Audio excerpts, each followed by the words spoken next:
பிரியமானவர்களே, அந்த பாடுகள் இல்லைன்னா நமக்கு உருவாக்கப்பட மாட்டோம். அந்த இடி குத்து அப்படியெல்லாம் விழுந்தாதான் நமக்கு நம்ம ஒரு ஷேப் ஆகும்.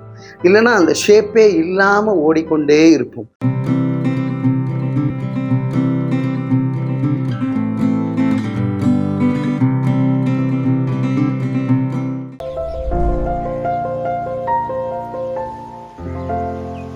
பிரியமானவர்களே, அப்போஸ்தலர் 9வது அதிகாரம் 16வது வசனத்திலே, அவன் என்னுடைய நாமத்தின் நிமித்தம் எவ்வளவாய் பாடுபட வேண்டும் என்பதை நான் அவனுக்கு காண்பிப்பேன் என்றார். யார் அந்த அவன் என்று பார்க்கும் பொழுது சவுல் பவுலாக மாறுகின்ற அந்த காட்சி. பிரியமானவர்களே, சவுல் கிறிஸ்தவர்களை, இயேசு கிறிஸ்துவின் சீடர்களை எல்லாரையும் அங்க துன்புறுத்தக்கூடிய ஒரு காட்சி.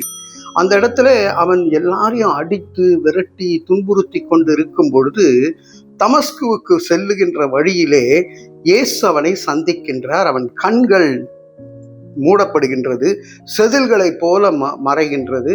அதற்கு பிறகு கண்களை கடவுள் திறக்கின்றார். 3 நாளுக்கு பிறகு கடவுள் கண்களை திறந்ததுமே அவன் சத்தியத்தை அறிகின்றான். இந்த மனிதனை பார்ப்பதற்காக அனனியா என்கின்றவரை அனுப்புகின்றார்.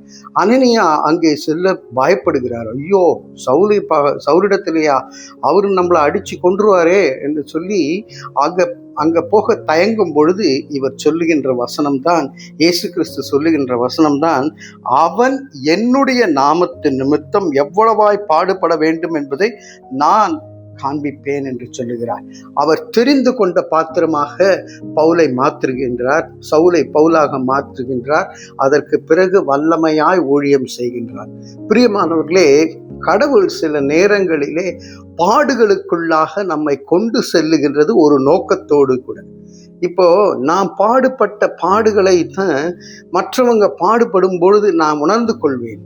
அப்போ அவங்களிடத்திலே நான் கவுன்சில் பண்றதுக்கு, அட்வைஸ் பண்றதுக்கு எனக்கு ஏதுவாக இருக்கும். என்னை அந்த பாத்திரமாக எடுத்து உபயோகப்படுத்துகின்றார்.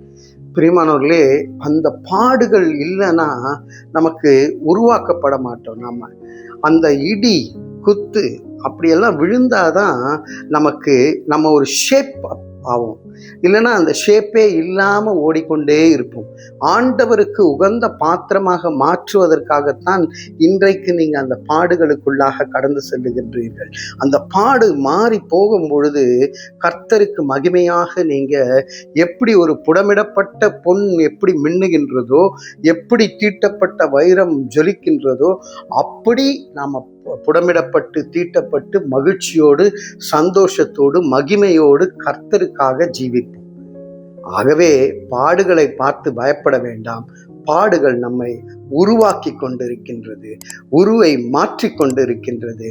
இந்த மாற்றத்திற்காக நம்மை தாழ்த்தி ஒப்புக் கொடுப்போம். அன்பின் பரலோக பிதாவே, பாடுகளை கண்டு பயந்து ஓடுகின்ற கூட்டமாயிராமல் பாடுகளை கண்டு கர்த்தாவே, நீர் எங்களோடு கூட எங்களை உருவாக்கி கொண்டிருக்கின்றீர், மாற்றுருவாக்கம் செய்து கொண்டிருக்கின்றீர் என்ற ஒரு சத்தியத்தை அறிந்தவர்களாய் பாடுகளுக்குள்ளாக கடந்து சென்று வெற்றியடைய இயேசுவின் மூலம் ஜெபிக்கிறோம் நல்ல பிதாவே.